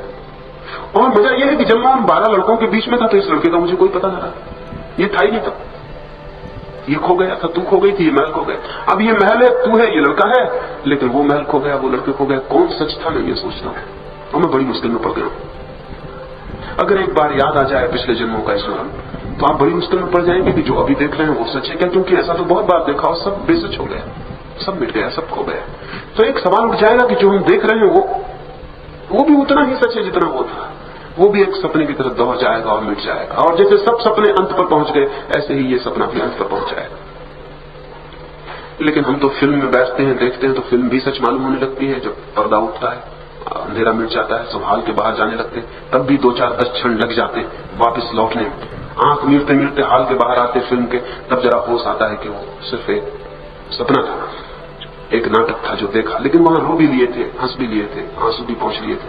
सच तो यह है कि 24 घंटे जो लोग नहीं रो पाते वो अपना रोना वहां जाके निकाल लेते हैं, फिल्म देख लेते हैं, वहां रो लेते हैं। और बड़ा अच्छा हुआ है, बड़े अच्छा हुआ है। रोते तो ही वो, कोई और दूसरा बहाना खोजना पड़ता है। ये बहाना बहुत मुफ्त और सस्ता है। वहां रो लेते हैं, हंस लेते हैं, न दिन में हंसते हैं न रोते हैं, वहां उपाय मिल जाता है। पर बाहर आके एकदम चौंक के उनको जो पहला ख्याल आता है वही आता है कि बड़े धोखे में पड़ गए।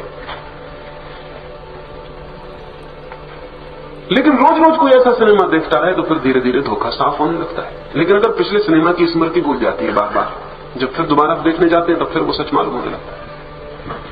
अगर पिछले जन्मों की स्मृति आ जाए तो जो जन्म अभी चल रहा है, जो जीवन चल रहा है, वो एकदम सपना हो जाए, वो एकदम खो जाए। ये हवाएं कितनी दफे नहीं चली, लेकिन अब वे हवाएं कहां हैं जो चली थी? और ये आकाश में बादल कितनी दफे नहीं गिरे, लेकिन अब वे बादल कहां हैं जो गिरे थे? वो सब खो गया। ये सब भी खो जाएगा, ये सब भी खोने के क्रम में ही विदा हो रहा है। ये अगर बोध हो जाए तो माया का अनुभव होगा कि चीजें बड़ी असत्य हैं। लेकिन इसके साथ ही दूसरा बोध ये होगा कि चीजें बड़ी असत्य हैं, घटनाएं बड़ी असत्य हैं, आती हैं और हो जाती हैं। लेकिन एक चीज बिल्कुल नहीं खोती, मैं बिल्कुल नहीं खोता हूं। एक सपना आता है, चला जाता है, दूसरा सपना आता है, चला जाता है, तीसरा सपना आता है, लेकिन मैं जिस पे सपने आते हैं बना ही रहता हूं। वो यात्री जो एक फिल्म घर से निकलता है, दूसरे फिल्म में चला जाता है, एक फिल्म मिट जाती है, दूसरी मिट जाती है, तीसरी खो जाती है, लेकिन वो यात्री चलता चला जाता है। तो एक ही साथ दो अनुभव होते हैं। एक अनुभव की जगत माया है और दृष्टा सत्य है। दृश्य असत्य है और दृष्टा सत्य है। ये एक ही साथ दो अनुभव होते हैं। दृश्य तो रोज बदल जाते हैं, हर बार बदल गए हैं, लेकिन दृष्टा, वो देखने वाला निरंतर वही वो बना ही रहा है, बना ही रहा है। और ध्यान रहे, जब तक दृश्य सत्य मालूम होते हैं तब तक दृष्टा पर ध्यान नहीं जाता। जब दृश्य एकदम असत्य हो जाते हैं तब दृष्टा पर ध्यान जाता है। इसलिए मैं कहता हूं उपयोगी तो है, लेकिन उपयोगी उनके लिए जो थोड़ा ध्यान में गहरे उतरे। ध्यान में गहरे उतरे तो फिर जीवन को सपने की तरह देखने की क्षमता आ जाए। तो फिर महात्मा होना उतना ही सपना है जितना चोर होना सपना है। और सपने अच्छे भी देखे जा सकते हैं, बुरे भी देखे जा सकते हैं। और मजे की बात यह है कि चोर होने का सपना जल्दी भी टूट सकता है, महात्मा होने का सपना जरा देर से टूटता है, क्योंकि बड़ा सुखद मालूम पड़ता है। इसलिए जो महात्मा होने के सपने में, वो चोर होने के सपने वालों से ज्यादा खतरे में, क्योंकि वहां बड़ा सुख मालूम पड़ता है। ऐसा लगता है सपना चलते ही रहे। सुखद सपने होते हैं ना, दुखद सपने भी होते हैं। सुखद सपने में खराबी होती है कि उसको चलाए रखने का मन होता है। दुखद सपने में जहां छाती पे कोई चढ़ गया और प्राण संकट में पड़े और पहाड़ से गिर गए, अपने आप ही टूटने का मन होने लगता है कि टूट जाए, घबराहट में टूट ही जाता है। इसलिए बहुत बार ये होता है कि पापी पहुंच जाते हैं परमात्मा के पास और महात्मा नहीं पहुंच पाते, क्योंकि पापी का सपना बड़ा दुखद है, नाइटमेयर जिसको कहते हैं, दुख स्वप्न है। महात्मा का सपना बड़ा सुखद है। गेरुआ वस्त्रों में लपटे हुए सपनों को बचाने का बड़ा मन होता है, वो बड़े प्रीतिकर मन है। ये जाति स्मरण के संबंध में थोड़ी सी बात मैंने कही, उसकी प्रयोग करने की जरूरत में मत पड़ जाना आप। लेकिन किसी को अगर ख्याल हो कि मन शांत हुआ है और देखना चाहता है पीछे, तो बराबर ले जाया जा सकता है, पीछे उतरा जा सकता है। लेकिन अभी आज ही हम भीतर उतरे तभी पीछे भी उतर सकते हैं। भीतर ही कोई ना उतर पाए, जैसे कि कोई बड़ा मकान है और उसके घर के नीचे तलघरे हैं, और वो आदमी मकान के बाहर खड़ा है और वो कहता है कि मुझे मेरे तलघरों में जाना है। हम उससे कहेंगे पहले अपने मकान के भीतर तो चलो, क्योंकि तलघरों में उतरने का रास्ता मकान के भीतर से जाता है, मकान के बाहर से नहीं जाता। और वो आदमी कहता है मैं तो मकान के बाहर खड़ा हूं और मुझे तलघरों तक जाना है, तो फिर वो आदमी तलघरों तक नहीं जा सकता। तलघरों में जाया जा सकता है, लेकिन पहले मकान के भीतर चलो। जिंदगी जो बीत गई है वो हमारा तलघरा बन गई है। वो जीवन जो हो चुके हैं वो हमारे तलघरे हैं। उन खंडों में कभी हम जिए थे, फिर उन खंडों को हमने छोड़ दिया है। हम दूसरे खंडों में जी रहे हैं, लेकिन हम खंडों में भी नहीं जी रहे, हम मकान के बाहर खड़े, हम अपने बाहर खड़े, और हम पीछे नहीं उतर सकते जब तक हम भीतर न चले जाएं। पीछे उतरने की पहली शर्त है भीतर उतर जाना, और जो भीतर उतर जाएगा उसे पीछे जाने में न कोई कठिनाई है, न कोई खतरा है, न कोई उपद्रव है, वो पीछे भी जा सकता है। एक और मित्र ने एक बात पूछी है, उसको कर लें और फिर हम ध्यान के लिए बैठे।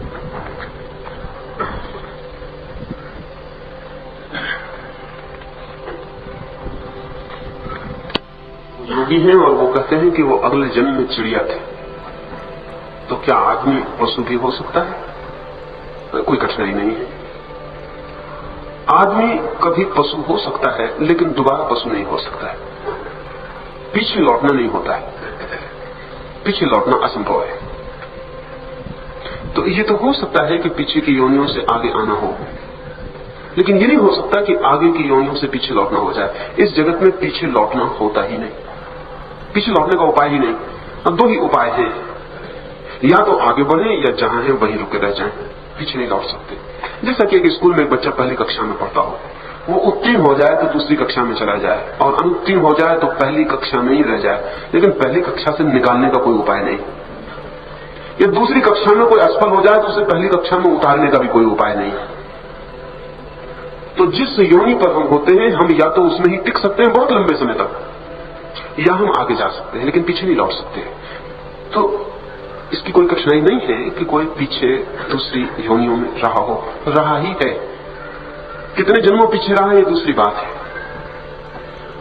इसमें बहुत कठिनाई नहीं है। और अगर हम अपने पिछले जन्मों में उतरेंगे तो हमें याद आएंगे वो सब जन्म जब हम चिड़िया भी रहे होंगे, पशु भी रहे होंगे, कीड़े भी रहे होंगे, पत्थर भी रहे होंगे, और नीचे और नीचे इतनी जड़ता रही होगी जहां की चेतना का कोई सूत्र ही खोजना मुश्किल है। पहाड़ भी जीवन है, वहां भी जीवन है, लेकिन चेतना ना के बराबर है। 99% जड़ता है, 1% चेतन है। निरंतर चेतना बढ़ती चली जाती है और जड़ता कम होती चली जाती है। परमात्मा में वो 100% चेतन है। पदार्थ और परमात्मा में प्रतिशत का अंतर है। पदार्थ और परमात्मा में कोई क्वालिटी का अंतर नहीं है, क्वांटिटी का अंतर है। कोई गुण का अंतर नहीं है, मात्रा का अंतर है। इसलिए पदार्थ परमात्मा हो सकता है, वो निरंतर विकास, निरंतर विकास। जड़ता छूटती चली जाए तो ये तो बहुत हैरानी की कठिनाई बात नहीं है कि कोई आदमी पिछले जन्म में पशु रहा हो। बड़ी कठिनाई तो तब होती है कि कुछ लोग आदमी होते हुए भी पशु ही होते हैं। ये तो बहुत आश्चर्यजनक नहीं है। पिछले जन्मों में कभी ना कभी हम सभी पशु रहे होंगे, लेकिन आदमी होते हुए भी हमारी चेतना इतनी क्षीण हो सकती है कि सिर्फ देह के तल पर हम आदमी मालूम पड़ते हो, वैसे हम पशु। अगर हम अपनी वृत्तियों को खोजने जाएं तो ऐसा ही लगेगा। ऐसा ही लगेगा कि हम पशु तो नहीं रहे हैं, लेकिन आदमी भी नहीं हो गए, कहीं बीच में अटकते हैं। और इसलिए जब भी मौका आता है तो हम फिर से पशु हो जाने में देर नहीं लगाते। जैसे कि कोई आदमी आके आपको धक्का मार दिया, आप बड़े भले आदमी की तरह चले जा रहे थे, और एक आदमी ने आके घूसा मार दिया और एक गाली दे दी, और आप अचानक पाते हैं कि वो जो आपका भला आदमी था एकदम तिरोहित हो गया है, और आप वहां खड़े हो गए जहां आप किसी पिछले जन्म में रहे हो, आप पशु हो गए। हमारा आदमी जो बहुत स्किन डीप है, जरा चमड़ी खरोच दे तो भीतर से पशु निकल आता है, और वो निकल इसलिए आता है कि हम हो रहे हैं। यानी ये जो ग्रोथ है हमारी, ये जो आदमी होना है, ये ऊपर से तो आ गया है, लेकिन भीतर अभी भी पशु मौजूद है, और इसलिए उसको खोदने में देर नहीं लगती। हिंदुओं को कहते हैं कि हिंदू धर्म खतरे में खुद जाता है, मुसलमान को कहते हैं मुसलमान धर्म खतरे में खुद जाता है, एकदम जानवर हो जाए आदमी। गुजराती आदमी भी हो सकता है, जो बिल्कुल भला दिखाई पड़े, सफेद कपड़े पहने दिखाई पड़े, खादी पहने दिखाई पड़े, वो भी हो सकता है। वो भी सब स्किन डीप है। जरा सा खरोंच ने भीतर से पशु निकल आए, और जब पशु निकलेगा तो वो इतने जोर से प्रकट होता है कि ऐसा लगता है कि ये आदमी कभी आदमी रहा होगा, ये भी संदिग्ध हो जाता है।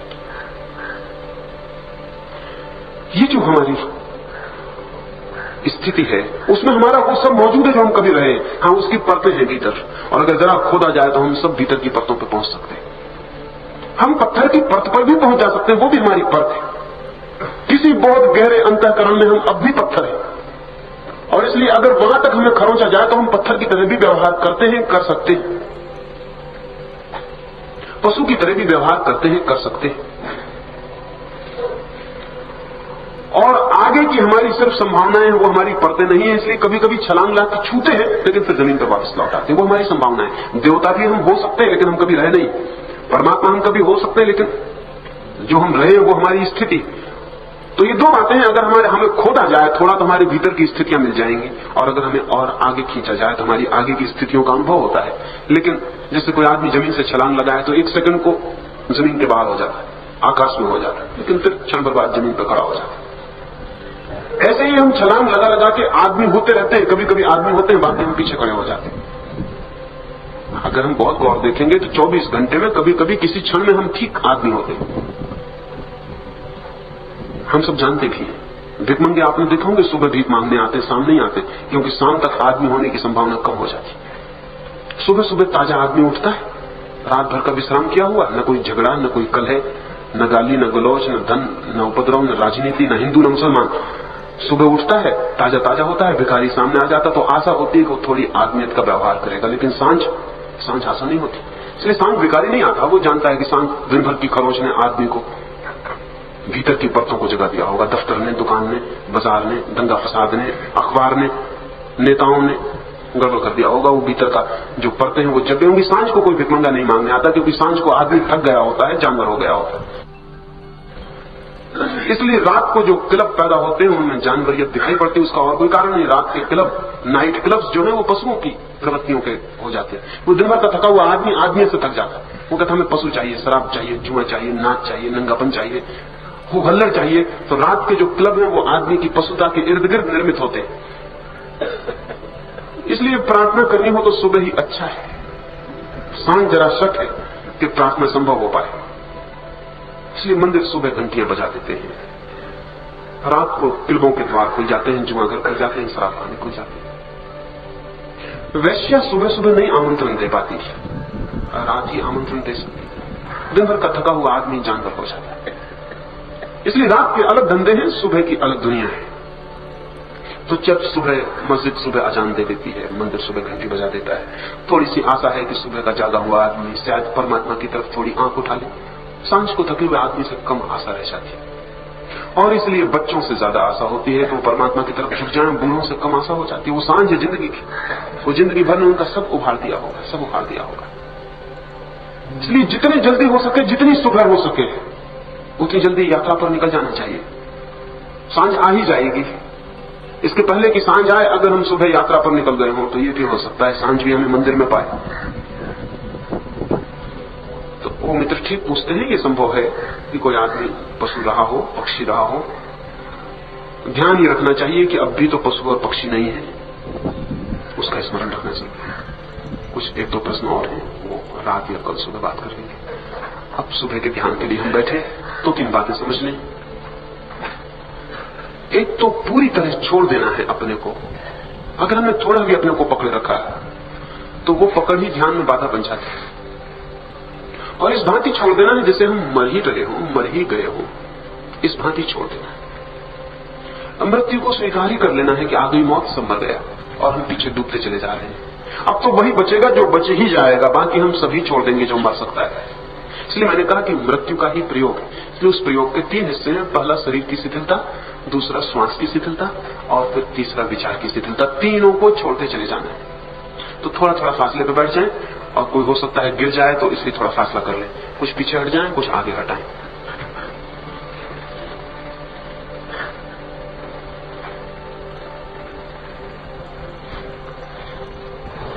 हाँ, थोड़े फासले पे हो जाए, कोई किसी को छूता हुआ ना हो, नहीं तो फिर पूरे वक्त संभाल के बैठना पड़ता है कि किसी पे गिर न जाए, या किसी पे गिर जाए तो उसकी मुसीबत हो जाती है। और शरीर जब ढीला छूटता है तो कोई भरोसा नहीं, आगे गिर सकता है, पीछे गिर सकता है।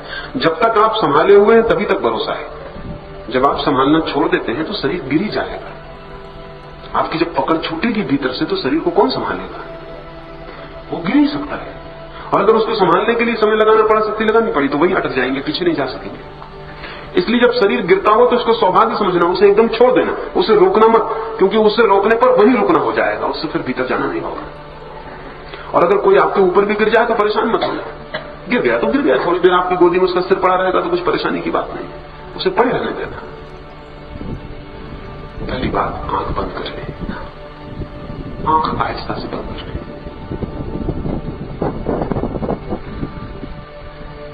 आंख बंद कर ले। देखिए, बात नहीं कर चलेगी। सुनो, यहां बात नहीं चलेगी, या तो जाओ या चुप बैठो। और तुम वॉलंटियर हो तो हद कर दो, हटो वहां से, अलग हो जाओ।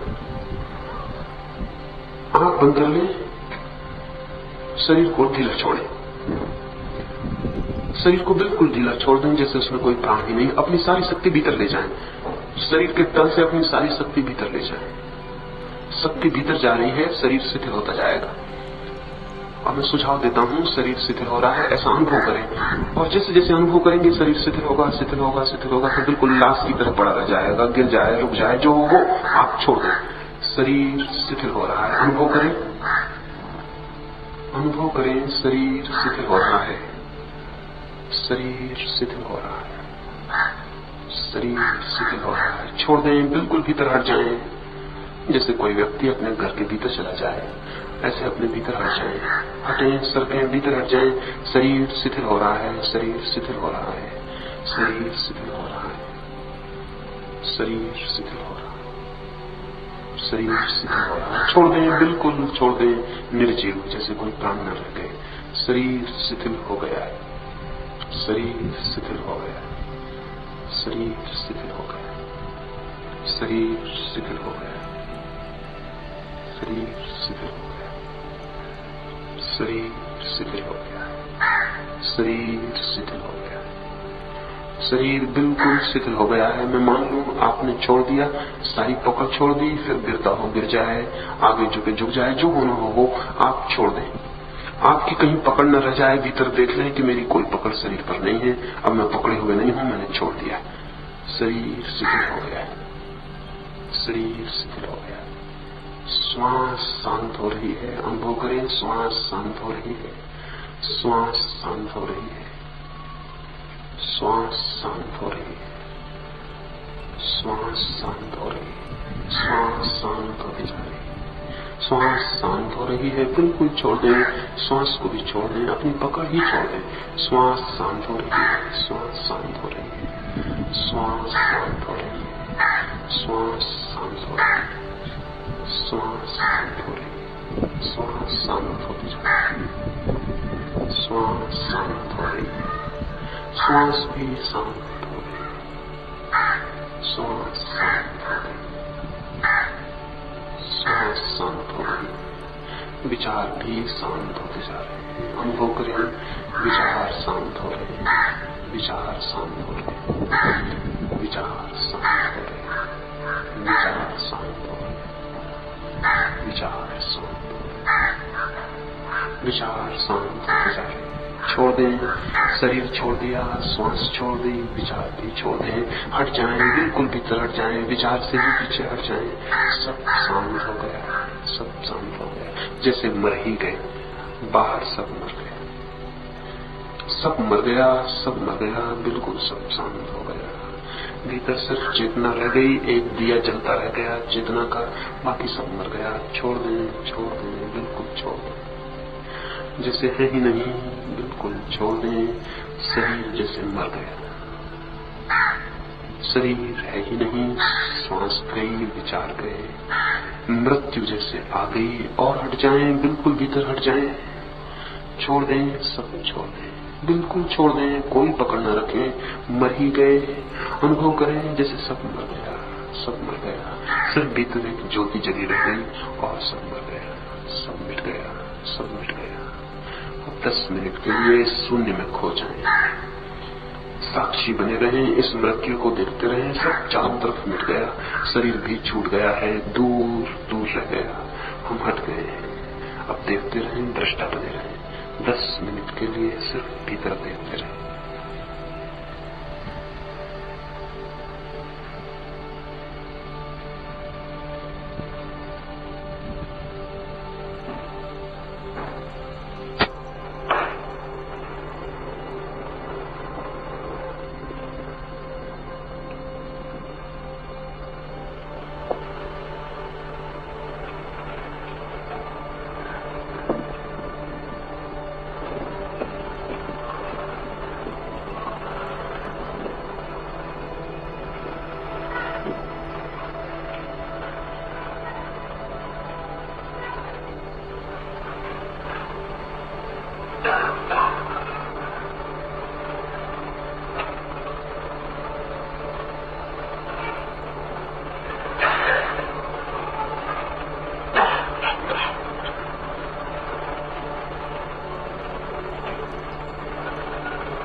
सब भीतर जो दीवारें व्यक्ति की दृष्टा कर रहते हैं, साक्षी कर रहे हैं,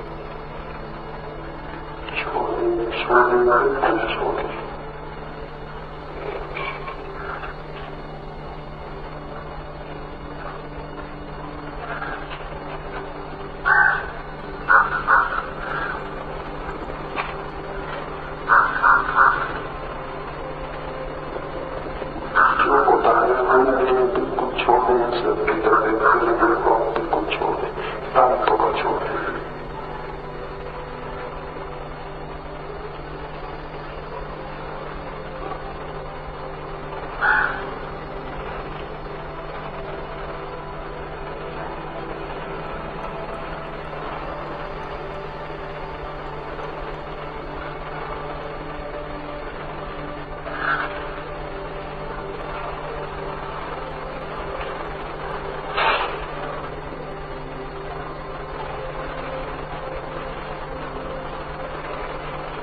शांत और शून्य हो गया, मन बिल्कुल शून्य हो गया, मन शांत और शून्य हो गया,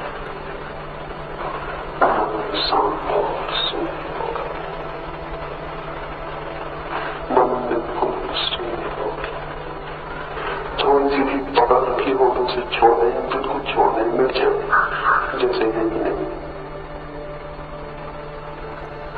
मन शून्य होगा।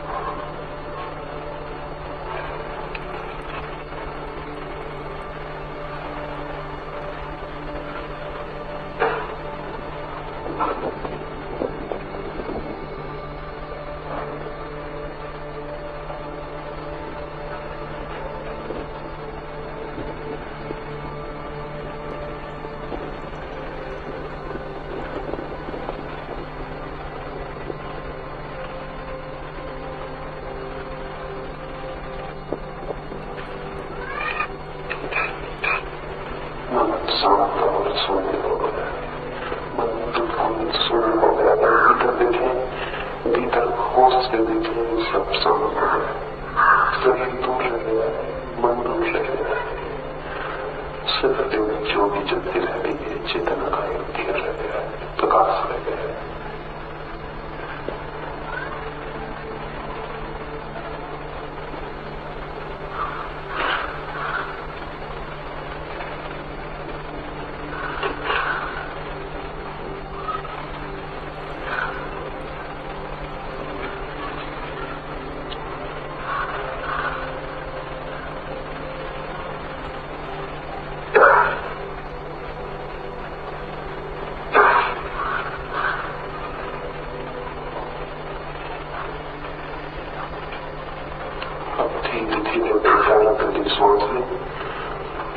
श्वास को भी देखते रहे, धीरे धीरे 2-4 गति श्वास में, प्रत्येक श्वास के साथ और शांति गति होगी, धीरे धीरे 2-4 गति श्वास में, और भीतर देखते रहे, श्वास की भी दृष्टा रहे, मन और ही शांत हो जाए। 2-4 गति श्वास